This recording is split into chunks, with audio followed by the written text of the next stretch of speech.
Dice Rawls que en estas circunstancias, en la posición original, las personas elegirían dos principios de justicia que están en orden.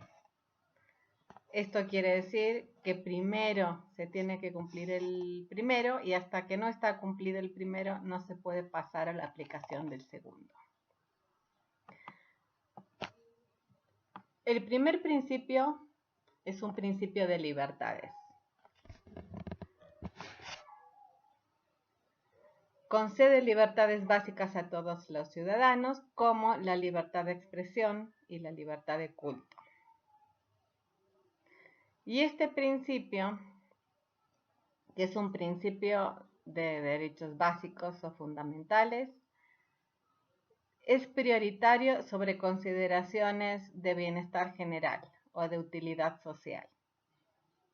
Esto resuelve el problema que tiene el utilitarismo de que se podrían sacrificar individuos o derechos básicos de los individuos por cuestiones de bienestar general, que es una de las preocupaciones que tiene Rawls. El segundo principio es lo que se llama el principio de diferencia, que es un principio que promueve la igualdad. Promueve la igualdad, pero también admite cierto tipo de diferencia. Hay algunas diferencias sociales que podrían ser justas. Entonces, el principio de diferencia no exige una distribución igual del patrimonio, la renta y demás beneficios sociales, pero permite las diferencias en un caso muy especial, que es cuando esas desigualdades sociales y económicas tienen el efecto de mejorar la situación de los menos favorecidos, de los que están peor en la sociedad. Muy bien, estos son los dos principios. No los vamos a discutir en este momento, los vamos a discutir más adelante. Ahora nos vamos a preguntar por qué estos principios que surgen de un contrato hipotético, de un experimento mental, habrían de tener alguna validez. Es decir, por qué podrían ser obligatorios en una sociedad. Se pregunta Sandel cuáles son los límites morales de los contratos. Pero no solo nos preguntamos por los límites, sino también por las condiciones de validez. Uno diría que el primer requisito para que un contrato fuera válido tiene que ser que exista, y este contrato hipotético, por supuesto, no existe.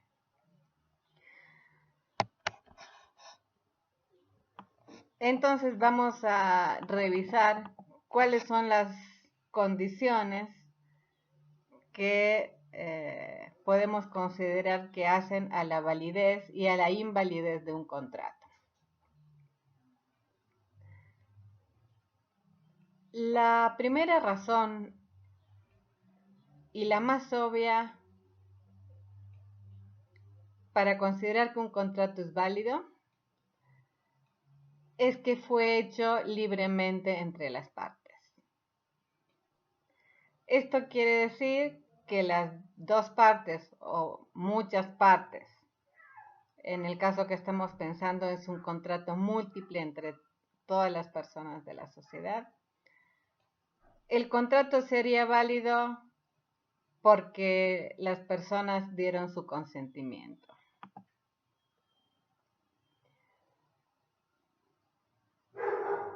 Es decir, la validez del contrato depende de la autonomía. Las personas autónomamente aceptaron los términos de ese contrato, aceptaron obligarse por medio de ese contrato, y en ese sentido, un sentido muy kantiano, el que hace un contrato se está autogobernando. Una persona tiene derecho a obligarse a sí misma. Entonces, la primera razón para la validez de un contrato sería el consentimiento y el límite sería, por supuesto, la falta del consentimiento. Un contrato que realiza una persona que es psicológicamente incapaz, por ejemplo, porque es un niño y todavía no tiene su autonomía desarrollada, no es un contrato que podamos considerar válido. Lo mismo una persona que tiene algún trastorno mental y hace un contrato en una situación en la cual no comprende la realidad. Si tiene un sentido distorsionado de la realidad, entonces esta persona no está dando un consentimiento informado. Muy bien. Entonces, lo primero que uno sostiene es el contrato sería válido si fue aceptado autónomamente. En principio, las personas no se preguntan si el contrato es equitativo. Es decir, ¿qué querría decir equitativo? Querría decir que las prestaciones, las contraprestaciones, lo que cada una de las partes aporta es equitativo. Por ejemplo, si yo hago un contrato de compra-venta, le vendo a alguien un kilo de arroz y la otra persona se compromete a pagarme 15 pesos o 20 pesos. Entonces, la idea sería que el contrato es equitativo cuando lo que yo le entrego tiene un valor equivalente a lo que él me entrega. Y en ese sentido, las dos salimos igualmente beneficiadas. Muy bien. Sin embargo, dice Sandel, esto no está garantizado cuando se realiza un contrato. No está garantizada la equidad. Y en general, no se estudia la equidad antes de determinar la validez de un contrato. Todo el tiempo estamos haciendo contratos. La gente trata de sacar beneficios cuando hace un contrato. Por ejemplo, si quieren vender, no sé, digamos, su auto, van a tratar de obtener el mayor precio posible. Y la otra persona, al contrario, está tratando de beneficiarse, de obtener el menor precio posible. Entonces, las partes no están buscando la equidad. Lo que están buscando es el provecho propio.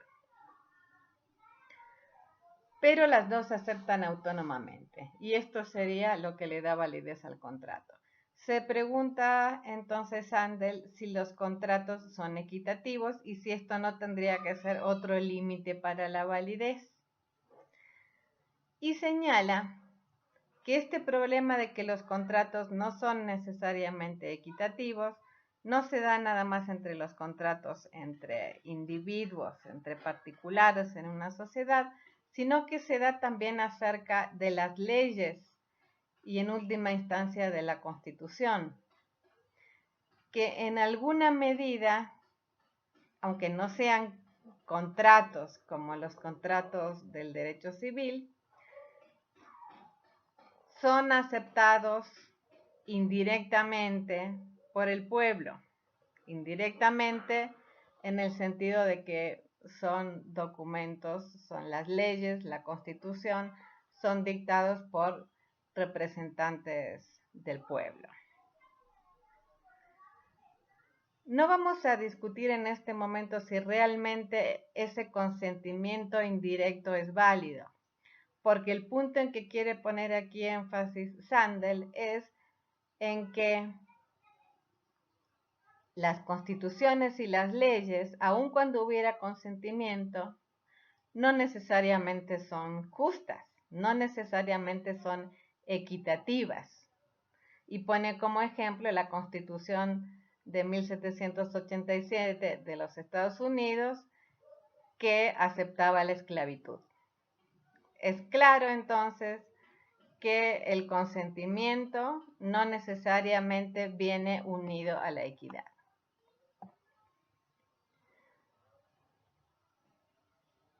Muy bien.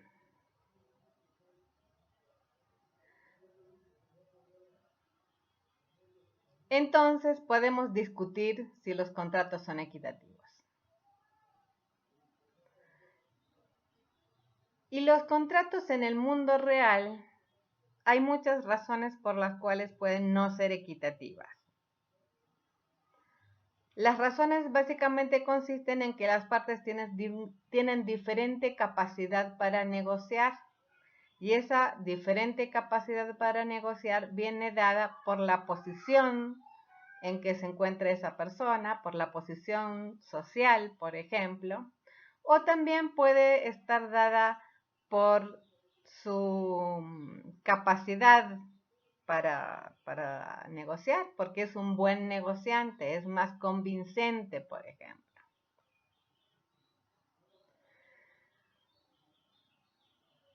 Esto está destinado a mostrar que los contratos reales pueden ser consentidos y el consentimiento es muy importante, pero que es muy probable que la justicia no consista solo en el consentimiento. Está introduciendo acá una idea moral, la idea de que la justicia no consiste nada más en el consentimiento, aunque podría ser parte de la justicia, que implicaría la obligatoriedad del contrato, sino que además parte de la validez del contrato, y esto significa que si el contrato es válido, es obligatorio obedecerlo. Una parte de la validez del contrato consistiría en la equidad, es decir, en que las obligaciones de las dos partes fueran equitativas. Y pone algunos ejemplos. Pone un ejemplo y lo va cambiando.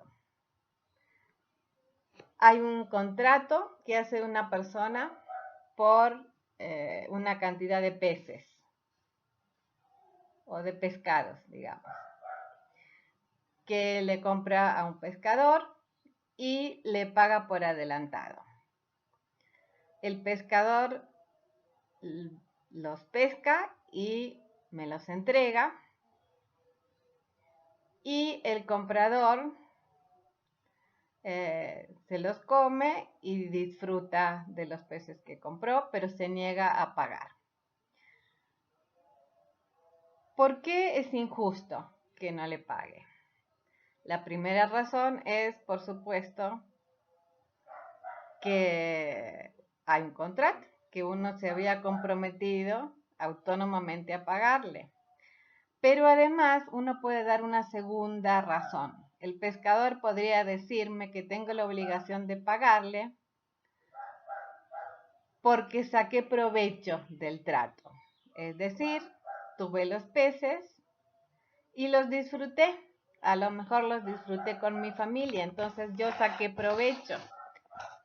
Mientras que él no sacó ningún provecho, solamente perdió el trabajo de haber pescado.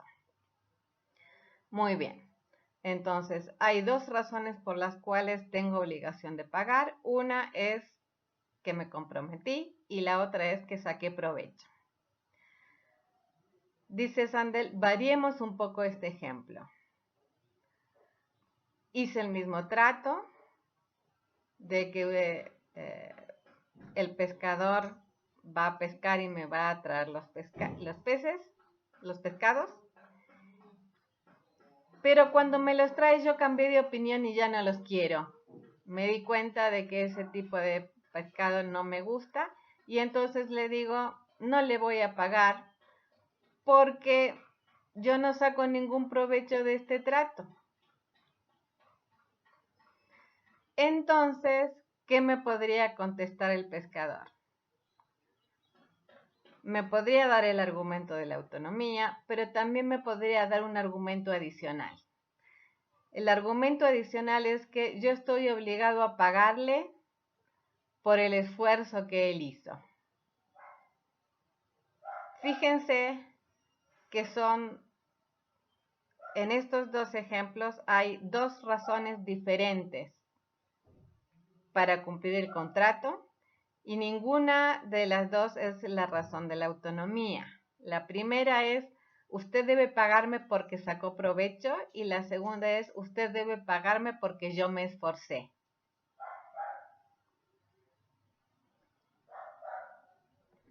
Y esas dos son razones morales para la obligación del contrato que no tienen que ver con el consentimiento.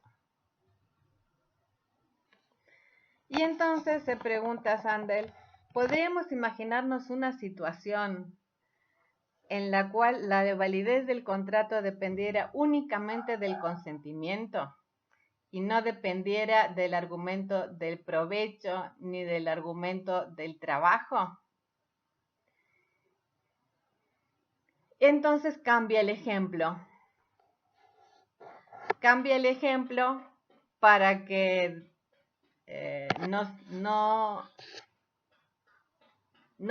estos dos argumentos, el del provecho y el del esfuerzo, no funcionan. El ejemplo es así: yo hago el mismo trato, pero cambio de opinión antes de que el pescador salga a pescar, entonces lo llamo por teléfono y le digo, ya no los quiero. El pescador entonces no sale a pescar y por lo tanto no realiza el trabajo. Pregunta, ¿le debo todavía el dinero? Yo no saqué provecho y él tampoco se esforzó. Entonces, ¿por qué debería pagarle? ¿Solamente porque tenemos un trato? Y la idea de Sandel es que no. Es que este ejemplo es muy clarificador acerca de la moralidad de los contratos. Normalmente pensamos que los contratos nos obligan por el consentimiento, por el ideal de autonomía, pero hay otro elemento muy importante que es la reciprocidad. Tiene que haber dos conductas recíprocas. Una es la de trabajar por el otro, el pescador, y la otra es la de pagarle por ese trabajo. Estas serían las dos conductas recíprocas. Y si no existen esas conductas recíprocas, por más que haya habido consentimiento, es intuitivo pensar que no hay obligación. No sé qué piensen ustedes, pero en el caso en que uno se arrepienta antes de que el pescador salga a pescar, muchos pensamos que no tiene obligación de pagarle.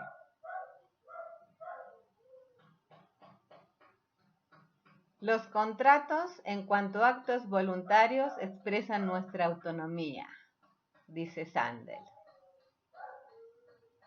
porque libremente elegimos esas obligaciones. Pero también los contratos son instrumentos para el beneficio mutuo, para la reciprocidad.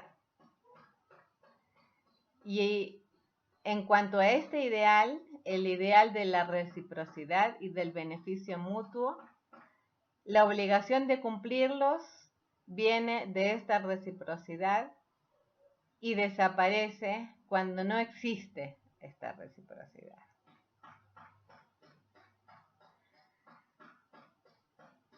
Entonces podemos preguntarnos otra vez por la validez de los contratos.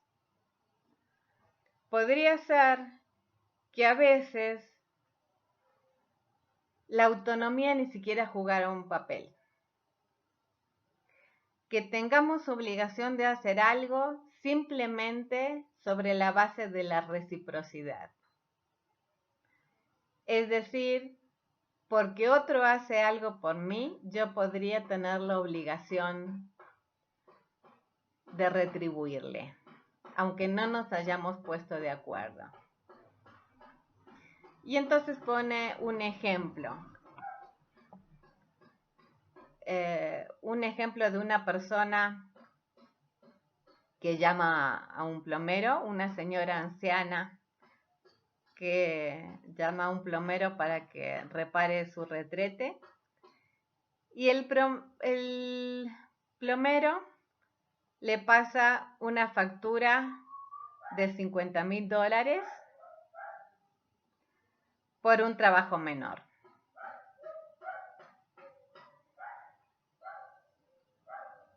Y la pregunta es, ¿debe esta mujer pagarle esta factura? ¿Qué es lo que falta acá? Lo que falta acá es equidad. Las contraprestaciones no son recíprocas. La señora le tiene que pagar $50,000, que es una fortuna, un montón de dinero. Serían, ¿cuántos pesos mexicanos? Serían,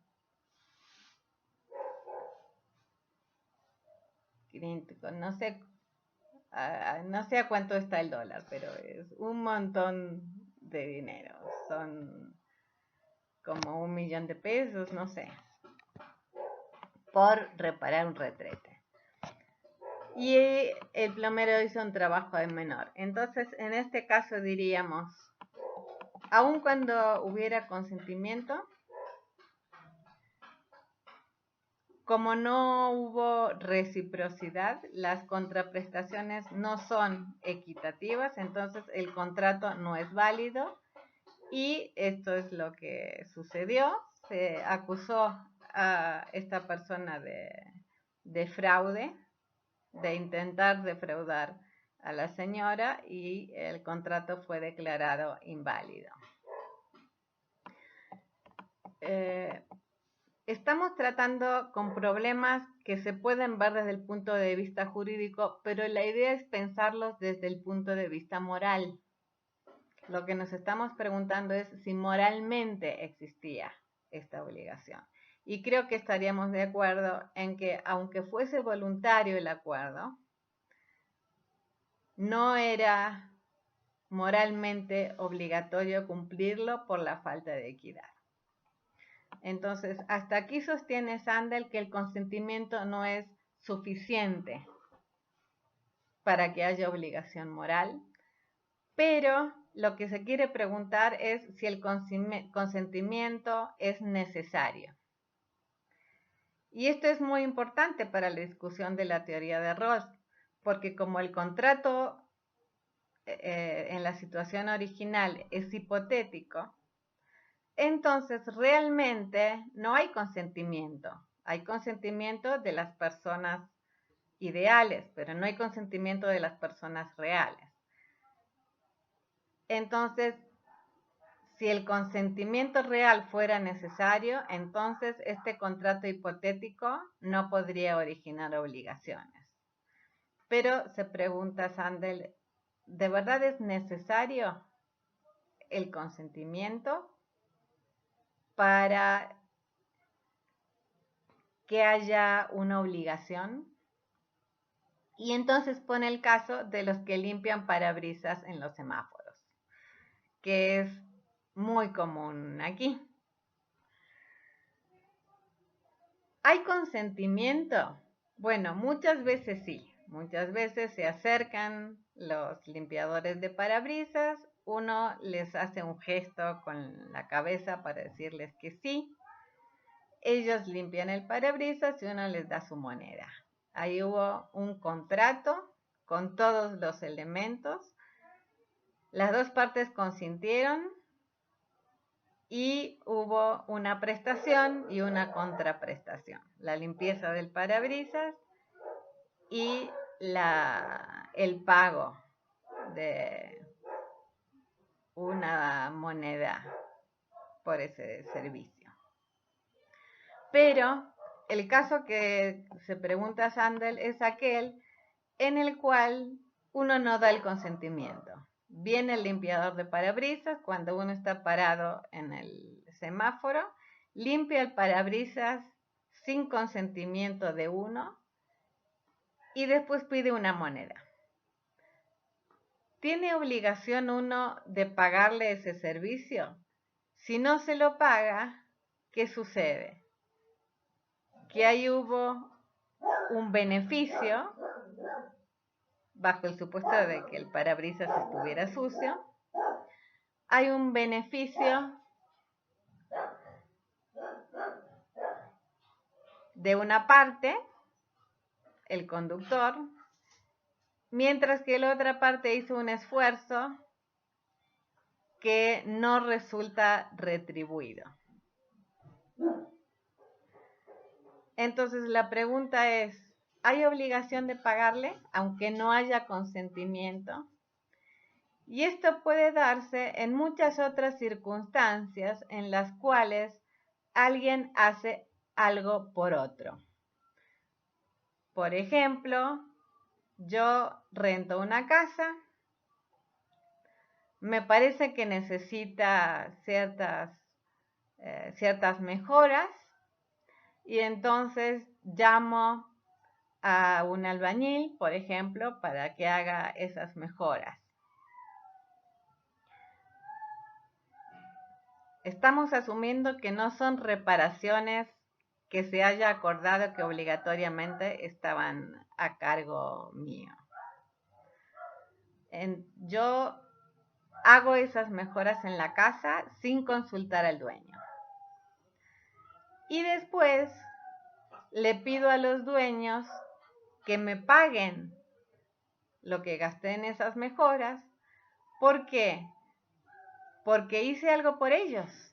Les mejoré la casa. Hubo una contribución, un beneficio para ellos. Y yo espero que me retribuyan.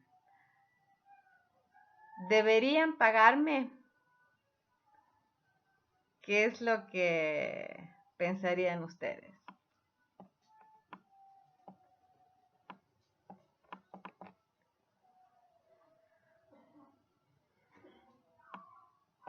¿Tienen una opinión? Hay muchos casos de estos. Un ejemplo es en el metro hay personas que entran al metro con un trapo y le limpian los zapatos a las personas sin preguntarles nada. ¿Se sienten ustedes en la obligación de darles alguna manera como contraprestación?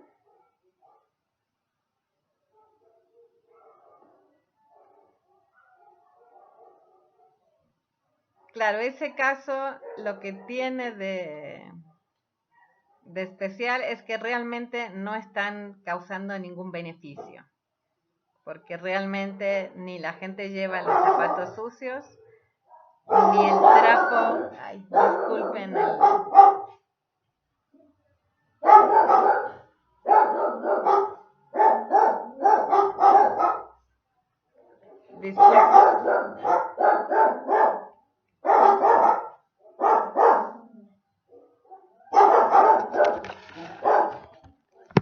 Bueno, voy a tratar de seguir, espero que se entienda. Silencio. Bueno, entonces en ese caso parece que no hay beneficio mutuo porque a uno no le hacen ningún beneficio, es que a uno le pasen un trapo sucio por los zapatos. Entonces quizás ahí uno no se sentiría obligado, sino que en todo caso le daría algo de dinero por lástima. Pero supongamos que alguien realmente hace algo en beneficio de nosotros sin preguntarnos, nada más porque lo necesitamos. ¿No se siente uno en deuda? ¿No cree uno que tiene una obligación de retribuir de manera que haya una equidad entre lo que diferentes personas se dan o se ayudan entre sí. Esta es la idea del beneficio mutuo. Entonces se pregunta Sandel, ¿qué es lo que hace a la validez de un contrato? ¿El consentimiento o el beneficio mutuo?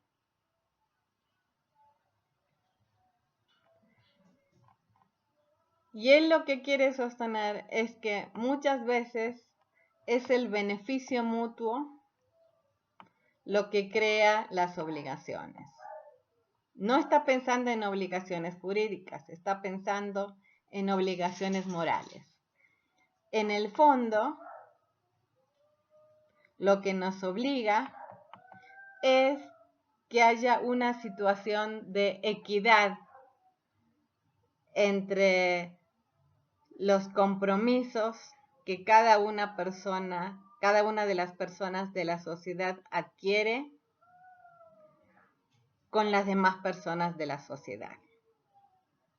Estos son los elementos con los cuales él está tratando de analizar el contrato hipotético de Rawls. ¿Cómo sería entonces un contrato perfecto? Un contrato perfecto sería uno en el que las personas no pueden sacar provecho de su poder negociador o a lo mejor del conocimiento que tienen en un área. Por ejemplo, yo no le puedo discutir al mecánico del auto el precio porque no entiendo de autos. Él tiene más conocimiento, puede sacar más provecho. Si las diferencias en la capacidad negociadora se eliminaran, entonces sería posible que el contrato fuera equitativo. Entonces, la idea de Sandel es que los contratos reales no son instrumentos morales autosuficientes, porque uno siempre puede preguntarse si el contrato realmente obliga porque es equitativo.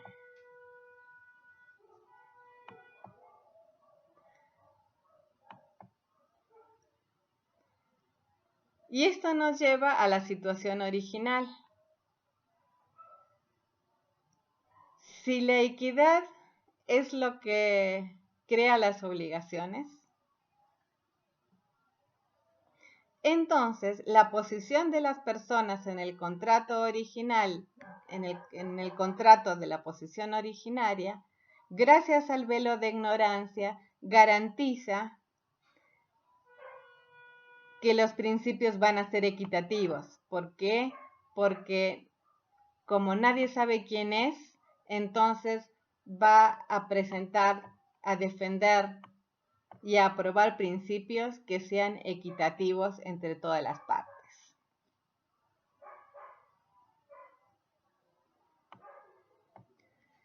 Y esto sería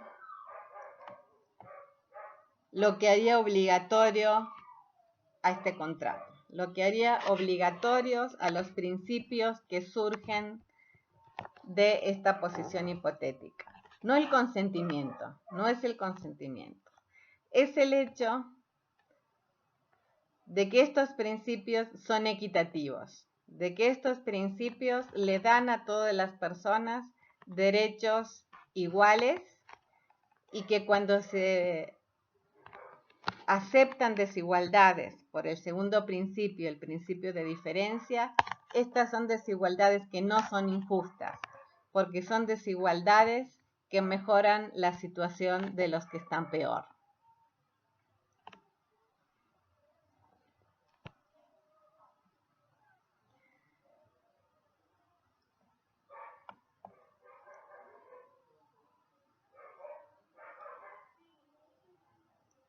Cuando uno está en la posición originaria, ¿cómo escoge? Primero, escogería derechos básicos que nos protegieran a todos. Derechos como a la vida, a la integridad física, a la salud. Estos son derechos básicos que todo el mundo tendría que tener por igual. Esto es lo que establece el principio de los derechos. El principio 1. Libertades y derechos. También derechos políticos. El derecho al voto. El derecho a ser candidato en la elección de gobernantes. Muy bien, pero una vez que decidimos que estos principios tienen que ser iguales para todos, entonces tenemos que decidir qué va a pasar con los bienes que no alcanzan para todos, como por ejemplo el dinero, los bienes de consumo, es decir, aquellos bienes de los cuales no se puede tener tanto como uno quiere porque son escasos. La escasez de ciertos bienes en relación con las necesidades y con los deseos es lo que nos hace necesitar una teoría de la justicia que nos justifique cómo se pueden distribuir o cómo se deben distribuir estos bienes que no son suficientes para todos. Muy bien. Entonces, el principio de diferencia, dice Rawls, en esta situación originaria, elegiríamos el principio de diferencia que permite solo las desigualdades que reporten algún beneficio para los que están en las posiciones desfavorables en la sociedad. Recuerden que cuando uno elige el principio, uno no sabe en qué situación está. Pero como corre el riesgo de estar en una situación desfavorable, entonces elegiría aquel principio que solo permitiera diferencias, es decir, que algunas personas tuvieran más de ciertos bienes y recursos, cuando, aunque sea indirectamente, el que está peor resulta favorecido. Muy bien. Hasta aquí el intento de justificación de los principios a partir de la oposición originaria. No sé si les queda clara esta estrategia. El contrato de la oposición original no es válido porque lo elijamos autónomamente, sino porque produce equidad en la sociedad. Por supuesto, todavía falta explicar bien qué quiere decir equidad. Hay muchas cosas que faltan explicar.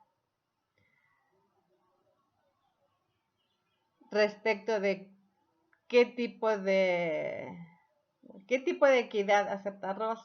La equidad significa algún tipo de igualdad. ¿Pero igualdad en qué? Igualdad, por ejemplo, en la renta, igualdad en los bienes económicos, igualdad en la igualdad de felicidad, igualdad en la realización de planes de vida. Todo esto falta todavía precisarlo. Y las discusiones de los diferentes igualitaristas van a consistir justamente en qué significa la igualdad. Hay varios igualitaristas y discuten acerca de qué quiere decir que algo sea una sociedad igualitaria. Vamos a dejar esta discusión para la próxima sesión y mientras tanto les pido por favor que hagan preguntas. Pueden hacer preguntas debajo de los posts donde pongo los videos y los audios. Pueden discutir entre ustedes. Usen la plataforma, el Facebook, como herramienta para la discusión. Y también me pueden pedir a mí asesorías. Me pueden hacer preguntas por inbox y también pueden pedirme una asesoría, por ejemplo, por Skype. Entonces, usen las herramientas de las que disponemos. Aprovechen que tenemos la tecnología para poder hacerlo. Muchas gracias, que pasen muy bien el resto del día y cuídense mucho, quédense en casa.